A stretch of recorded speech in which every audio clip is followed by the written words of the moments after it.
지난 1989년 4월에 우리가 처음으로 중국을 방문하고 백두산에 올라갔던 적이 있습니다. 4월이면은 백두산에 도저히 올라갈 수가 없는 계절입니다. 눈도 많이 오고 또 이 기후의 변화도 심하기 때문에, 그래서 안내자는 정상에 못 올라갈 줄로 알고 그 산 밑에까지 저희들을 인도했습니다.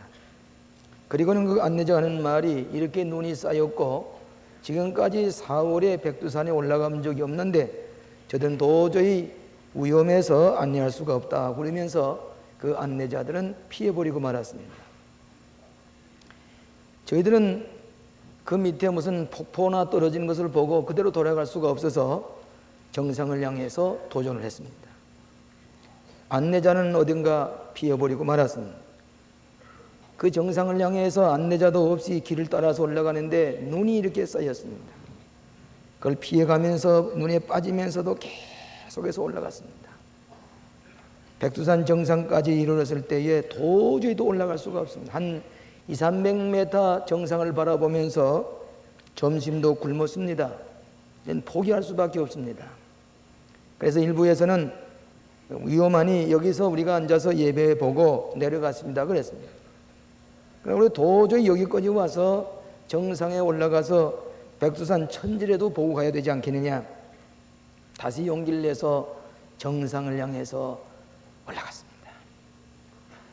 오후 1시 반쯤 되어서 정상에 이르러니 그 백두산 천지가 다 얼음이 얼고 눈이 덮인 채 앞에 전개되는데 그렇게 감격스러울 수가 없습니다.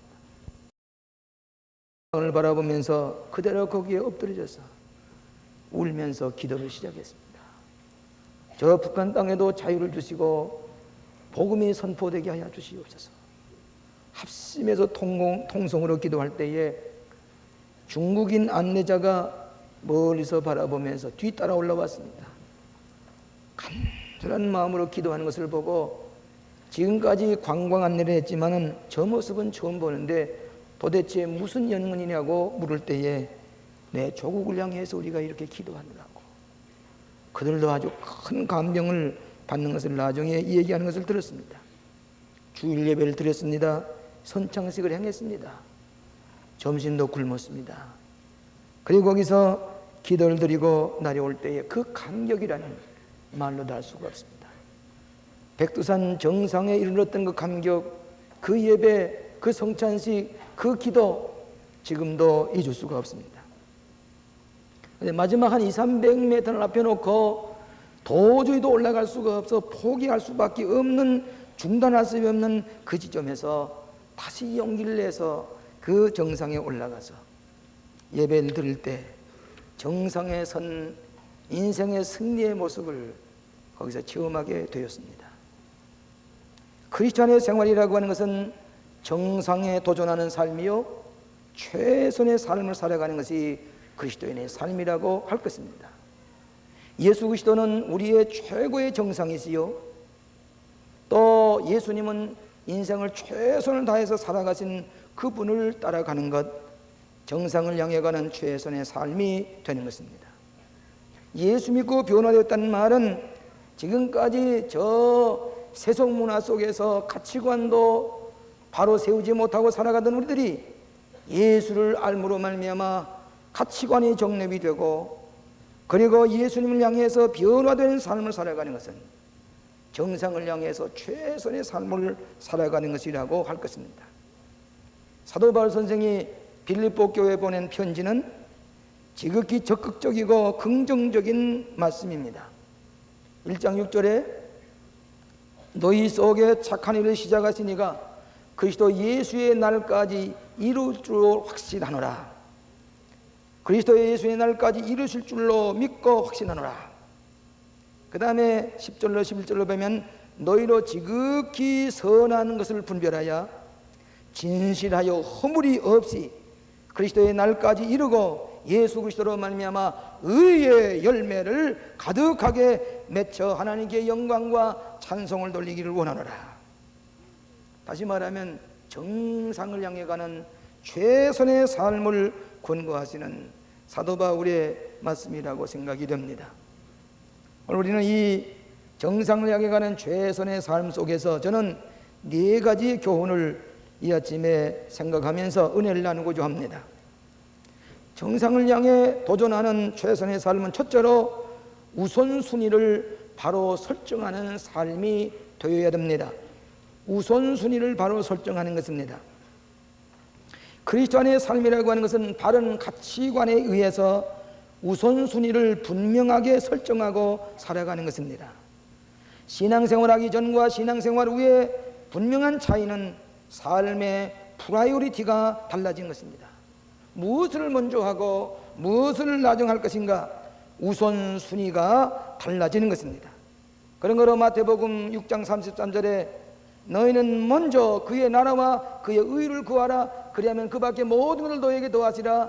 다시 말하면 신앙적으로 먼저 해야 할 프라이오리티가 결정되면 그 밖에 모든 것을 너에게 더하시라. 쉽게 너희 것이 될 것이라고 하는 그런 약속이 맞습니다. 우리들은 제한된 시간 속에 살고 있기 때문에 모든 건 다 할 수가 없습니다. 욕심을 내어도 20시간, 24시간 안에 다 할 수는 없습니다. 선택해야 됩니다. 우선순위를 정해야 됩니다. 현대는 정보의 홍수시대에 살고 있기 때문에 가치관의 혼돈을 가져와서 무엇부터 먼저 할 것이 알 수가 없어서 그렇게 지난 동안에 잘못된 가치 판단으로 우선순위로 말미암아 시간을 낭비하고 재물을 낭비하고 정력을 낭비하고 손해보고 실패하고 많은 사람들이 우리 주변에 많이 있습니다. 그 사람이 인간됨은 그 사람이 우선순위를 어떻게 설정하고 살아가느냐에 따라서 그 사람의 인간됨을 우리가 측정할 수가 있는 것입니다. 우리가 지금 시간이 몹시 바빠서 시간이 없어서 아무것도 못한다고 하지만은 우선순위를 정하고 우선해야 할 시간은 우리에게 얼마든지 있습니다. 제일 먼저 해야 될 우선순위를 정하고 아무리 바빠도 이 일만은 할 수 있는 시간이 우리에게 넉넉하게 있다는 얘기입니다. 제가 1968년에 처음으로 미국에 유학을 가서 슈퍼마켓에 세프티라고 하는 슈퍼마켓에 처음으로 들어가 봤습니다. 그때만 해도 우리나라에 슈퍼마켓이 없을 때입니다. 한국에서는 볼 수가 없던 진귀한 미제 물건이 가득 차 있는데 한참 돌아가면서 구경을 하다가 그래도 뭐 하나 사야 될 텐데 하고 주머니는 별로 넉넉하지 않고 무엇을 살까? 근 1시간 동안을 구경하면서 이걸 살까 저걸 살까 하다가 나중에 하나 사가지고 나온 것이 무엇인 거니? 구두약 한 통을 사가지고 나왔습니다. 이것은 나에게 긴급한 것도 아니고 꼭 필요한 것도 아닙니다. 그러고 나면서 내 마음속에 인생의 우선순위가 이래서는 안 되겠구나, 그렇게 생각해 봤습니다. 때때로 우리가 우선순위를 잘못 정하는 것은 즉흥적이고 기분에 의해서 살아가는 사람은 이 우선순위가 잘못될 때가 많습니다. 감정에 의해서, 기분에 의해서 즉흥적으로 판단하는 것은 우리 우선순위가 잘못되기 쉽은 것입니다. 그 다음에는 과거의 습관을 벗어나지 못하는 것. 우리 그리스도인의 생활은 과거의 습관에서 벗어나야 됩니다. 할아버지가 콩을 심고 팥을 심었으니까 나도 심어야 되겠다고 하는 그런 이 관습과 재래의식 부족에 의해서 이 우선순위가 잘못될 때가 있습니다. 그 다음에 우리 주위의 유혹에 의해서, 매스컴에 의해서 아주 무비판적으로 강요를 당할 때에 자기도 모르는 사이에 우선순위가 뒤바뀔 때가 있습니다. 그 다음에 무슨가 순서대로 하려고 할 때에 그저 이거 순서대로 하다 보면은 가장 중요한 것을 놓치고 다른 일의 시간을 다 쓸 때가 많습니다. 또 눈에 보이는 것대로 손에 잡히는 대로 하다 보면은 가장 귀중한 것을 잃어버리게 되는 것입니다. 우선순위를 정할 때 우리는 인생을 전체적으로 보아야 됩니다. 어떤 단편적이고 파편적인 것을 보고 우선순위를 정할 때에 전체적인 인생을 놓고 볼 것 같으면은 그 우선순위가 잘못된 것을 알게 됩니다. 우리 교회에 어떤 전문가의 입장에서 그것만을 전문하는 것으로 인생을 아주 목적을 삼고 살아오던 분이 우리 교회에 와서 예수를 믿었습니다. 자기는 지금까지 단편적인 것, 전문적인 것, 그것에 의해서 인생을 살아가려고 했지만은 교회 와서 예수를 믿고 보니까 인생을 전체적으로 볼 수가 있게 됐습니다. 인생이 무엇이냐는 전반적으로 하나님의 눈으로 인생을 보게 될 때에 내가 지금까지 생각했던 조그마한 판단이 얼마나 어리석고 그야말로 이 참새의 눈과 같은 눈을 가지고 인생을 판단했느냐. 그래서 이제부터는 인생을 전체적으로 보고 삶의 프라이어리티를 정해서 살아가는 그런 깨달음이 있었던 것을 고백하는 것을 들었습니다. 오늘 사랑하시는 여러분, 우리가 정상량에 가는 사람은 프라이어리티가 바로 되어야 됩니다. 너희로 선한 것을 분별하여 진실하며 허물이 없이 살아가노라. 성경 말씀에 입각한 가치관을 설정해 살아갈 때에 지극히 비현실적인 것 같고 손해를 보는 것 같고 그것은 아무것도 아닌 것 같지만은 그것이 결국은 실패가 아니라 성공적인 정상에 이르는 지름길이요 약속의 말씀대로 우선순위의 정상에 이르는 삶을 살아가게 되는 것이 교훈의 말씀인 줄로 믿습니다. 두 번째로는 확신이 있는 삶입니다. 인생은 확신을 가지고 살아가야 될 텐데 오늘 많은 사람이 확신이 없이 그날 그저 충격에 의해서 떠밀려서 살아가는 인생이 많이 있습니다. 불확실성의 인생이라는 말을 하고 있습니다만은 불확실성을 가지고 이리저리 살다 보면은 삶의 결실이 아무것도 없습니다.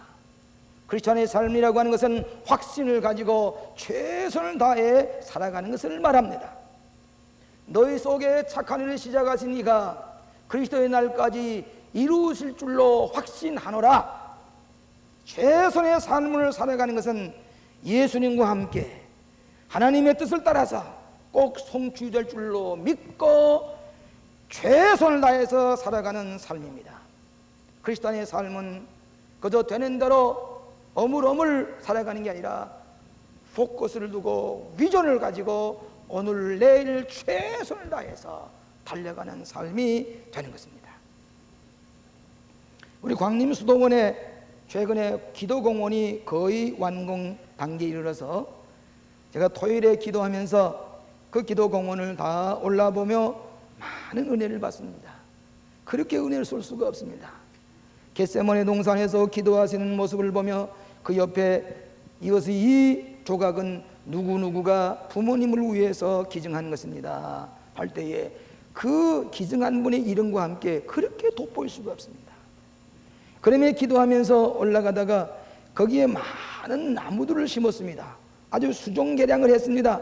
비싼 나무, 잣나무, 소나무를 갖다 심었는데 그 소나무에다가 지주목을, 버팀목을 세워놨는데 이것이 최근에 보니까 산줄 안에 죽은 나무가 많습니다.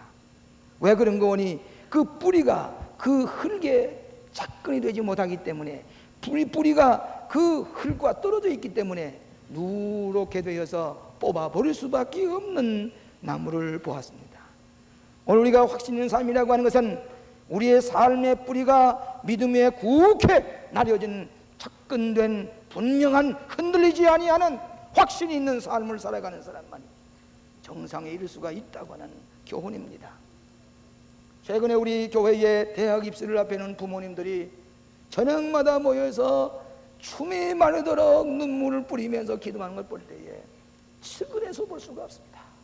자식을 위한 부모님의 지극한 기도, 그 정성, 우리가 무엇으로도 비길 수가 없는 부모님의 간절한 기도를 보면서 같이 기도를 했습니다. 2년 전입니다. 2년 전에 어느 경상남도의 시골 화전민에 중학교, 고등학교도 검정고시로 나오고 대학 입시를 앞에 놓고 하루 종일 밭에서 일하다가 밤에 눈을 부비면서 텔레비전에 나오는 고3 과정을 또박또박 공부해 갔던 어느 검정고시 출신의 소년이 서울대학교 법대를 지원했습니다. 뜻밖의 어린 나이에 우수한 성적으로 합격을 했습니다. 매스컴이 그 학생에게 집중이 됐습니다. 어째서 서울법대에 지원하게 되느냐 물을 때에 그는 분명한 확신이 있었습니다. 나는 하나님의 은혜 가운데 살아가는데 내가 앞으로 목사가 되기 위해서는 세상법을 먼저 알아야 되기 때문에 서울대학 법대를 지원했고 내 목표는 목사입니다 그랬습니다. 확신이 있는 사람, 정상을 향해서 내가 어디다 뿔을 나리고 무엇을 위해 살 것인가? 최근에 대학생들에게 왜 대학을 지원하면 다 가니까 그대로 가고 떠밀려서 가지 않으면 안 될 것 같으니까 확신이 없습니다.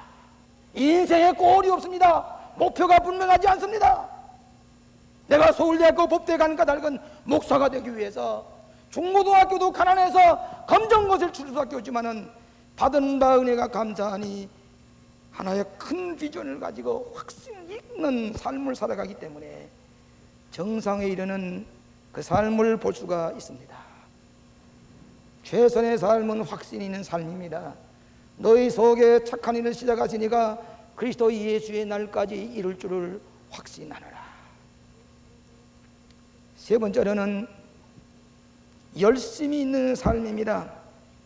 정상을 향해 가는 삶은 최선의 삶이요, 최선의 삶은 열심히 있어야 됩니다. 여러분, 인생은 한번 살아가되 열심히 살아야 됩니다. 그저 긴가민가 남의 인생 살아가지 않습니다. 내 소중한 시간, 내 정력을 바쳐 살아가는 이 고귀한 인생, 적극적으로, 창조적으로, 생산적으로 내가 하루 살면 하루 삶에 대한 분명한 결과가 있는, 영향력 있는, 창조적인 결심 있는 삶을 살아가야 하는 것인데, 이것은 바로 열심히 살아가는 겁니다. 열심은 무엇으로도 대체할 수가 없습니다. 지혜로도 재간으로도 열심을 바꿀 수가 없습니다. 오늘 최근에 우리나라의 큰 병통은 뭐인 거니? 인생을 열심히 살려고 하지 아니하고 즉흥적으로 놀면서 살아가려고 하는 사람들입니다. 우리나라가 경제적인 부흥으로 세계의 기적을 일으킨 나라로 소문이 났을 때는 열심히 했습니다. 저 사우디아라비아의 사막에 길을 낼 때에 밤에 그 횃불을 들고 밤 가는 줄 몰고 길 닦는 것 보고 그 중동에 있는 지도자들이 감탄을 하면서 여기 와서 일 좀 해주시오, 여기 와서 일을 좀 해주시오 그랬습니다. 최근에 와서 우리는 구태 열심히 일할 거 뭐느냐, 놀면서 부지런하게 일할 건 뭐느냐, 되는 대로 살아가자고 하는 천박한 삶 때문에 우리나라 경제가 지금 뒤떨어지고 있습니다. 점점 뒤떨어지고 남에게 조속거리가 되고 있습니다. 노동의 신성성을 잃어버렸습니다. 어려운 일, 더러운 일 하지 않으려고 합니다. 쉽게 살아가려고 하는 것은 정상에 이를 수가 없습니다. 구태여 그렇게 할 게 뭐느냐?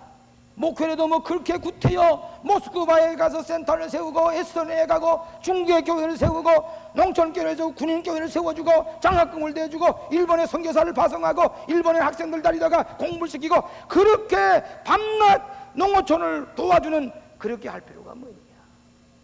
오늘 많은 사람들이 이런 풍족 가운데서 우리의 경제와 우리의 인생관이 퇴폐해지고 뒤떨어지는 이 모습은 삶에 대한 열정을 잃어버리고 있는 것입니다.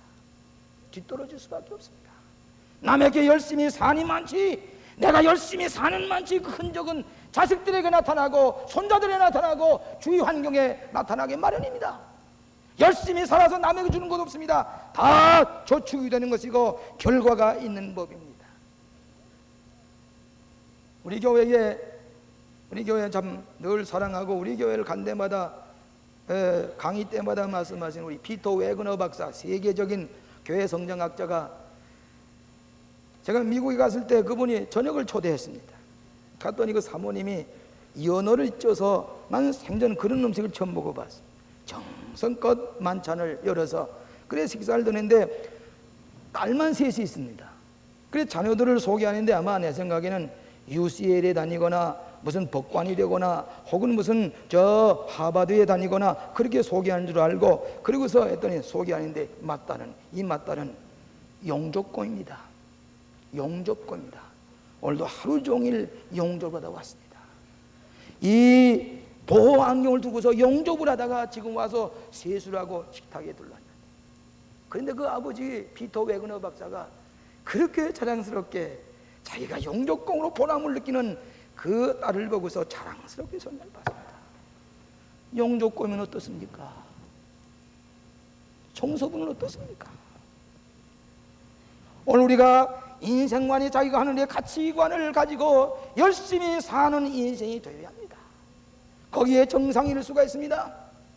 우리 속에 역사하신 하나님이 나와 같이 계신다고 할 때에 무슨 일 하든지 누가 뭐라 그래도 노동의 신성성을 깨닫고 열심히 일하는 여기에 정상에 이를 수가 있게 되는 것입니다.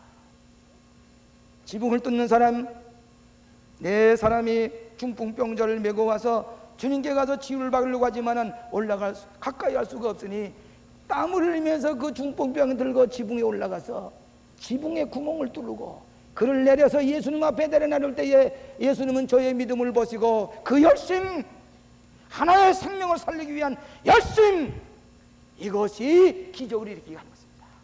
우리 인생도 우리의 삶에서 최선을 다하는 열심히 살아갈 때에 생각지도 않았던 기적이 나타나게 되는 것을 믿으시기를 바랍니다. 인생을 허술하게 살려고 하고 인생을 객관적으로 살아가려고 하고 인생을 쉽게 살아가는 사람에게는 기적은 나타나지 않습니다. 열심히 살아가는, 그리스도 안에서 열심히 살아가는 정상을 향해 도전하는 사람에게 하나님께서 주시는 기적이 나타나게 될 줄로 믿습니다. 열심히 살아가는 잃어버린 성공하는 사람들에게 물어보면 거의가 다 성공의 비결이 뭐냐면 하드워크, 워크 하드, 열심히 일하는 사람만이 정상을 차지하는 진리를 우리가 다시 한번 깨달아야 될 것입니다. 마지막으로 마무리를 잘하는 삶이 되어야 되겠습니다. 마무리를 잘해야 되겠습니다. 예수 그리스도로 말미암아 의의 열매가 가득 차게 한다. 열매를 맺는다는 말은 마무리를 잘하는 인생을 말합니다. 우리가 매해 삶의 마무리를 하고 다음 해를 맞이합니다.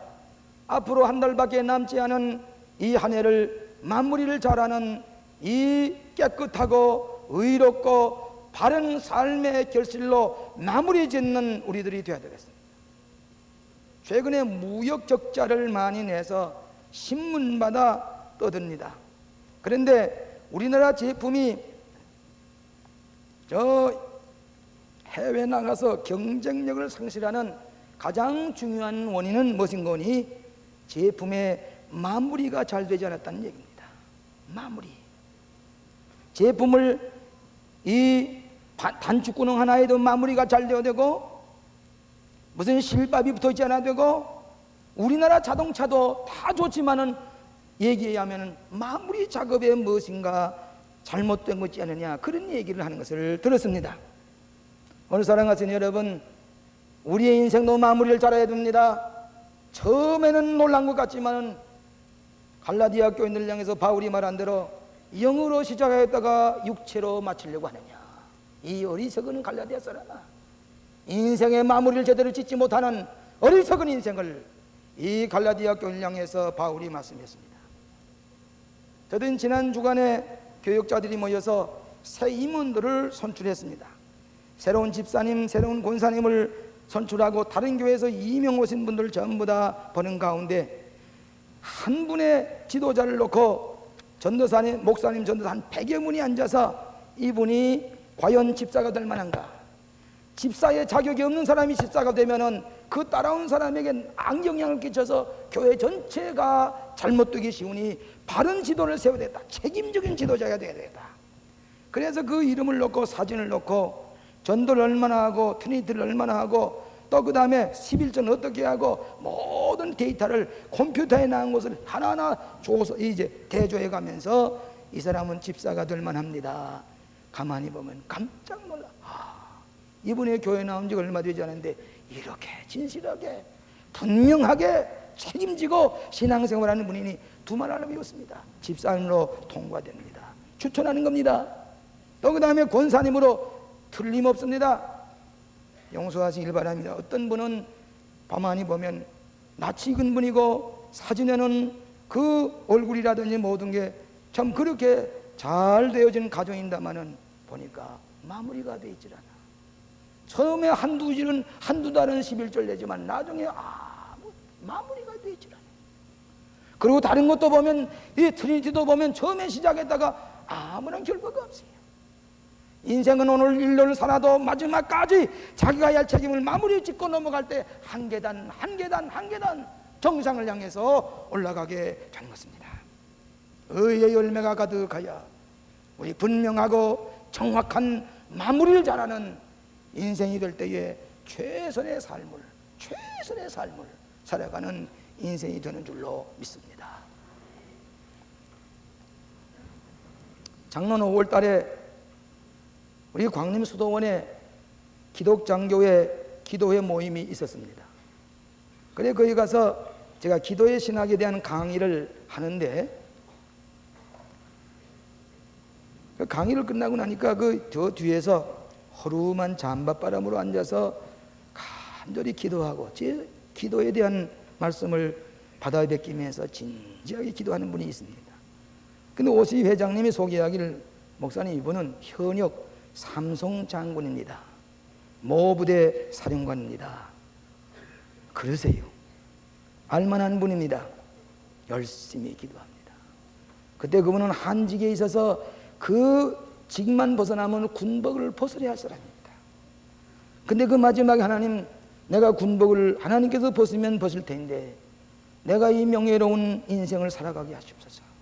그러면서 간절히 기도하는데 현역 삼성 장군이 잠바를 입고 저 밑에 와서 그대로 뒹굴면서 하나님 앞에 기도를 하는 것을 봤습니다. 모두 다 그분이 뭐 이렇게 승진할 것 생각지도 않았는데 얼마 후에 그분이 육군 대장에 진급을 했습니다. 모두 다 깜짝 놀랐습니다. 그분이 어떻게 그렇게 진급을 했는지 모두 다 놀랐습니다. 한미연합군 부사령관이 됐습니다. 한 번은 저를 초청을 합니다. 점심을 같이 하자고. 시간을 내서 하루 이틀 몇 번 미리다가 시간을 우연내서 점심에 저 유엔군 사령부에 가서 그 대장과 같이 점심을 나눴습니다. 그저 저는 목사님의 설교를 늘 듣고 있습니다. 목사님의 카세트는 우리 부관이 늘 가져옵니다. 그래서 늘 가지면 작전 지휘하러 갈 때도 엮고 듣고 갑니다. 제가 목사님의 설교 은혜를 받습니다. 그러면서 그 신앙이 뭐 보통 신앙이, 형식적인 신앙이 아니라 뿌리가 깊은 신앙입니다. 그분은 모교회 장로가 됐습니다. 그런데 다 점심 싸고 난 다음에는, 목사님 죄송합니다마는 제가 이 군목을 어떻게 하면 사기를 높여서 군복음을 할 수 있을까 생각하다가 이 군목님들에게 저 성지순례를 가져오도록 그렇게 작정을 해서 지금 내외관이 2가정씩 보내는데, 목사님 이 중위 대위들 좀 사기가 올라가도록 군목님들이 군대 저 성지를 갔다 오면 설교 내용이 달라질 것입니다. 의욕이 넘칠 것입니다. 그분들에게 성지순례를 갖도록 좀 도와주시면 어겠습니까? 한 1,000만 원이면 내외관이 2가정이 갈 수가 있습니다. 그렇습니까? 하야지요. 김장원 목사님도 앉아서 같이 그렇게 하십니다. 그래서 우리가 1,000만 원을 보냈습니다. 중위 대위, 육군 대장이, 사령관이 뭐 그렇게까지 관심할 게 무엇입니까?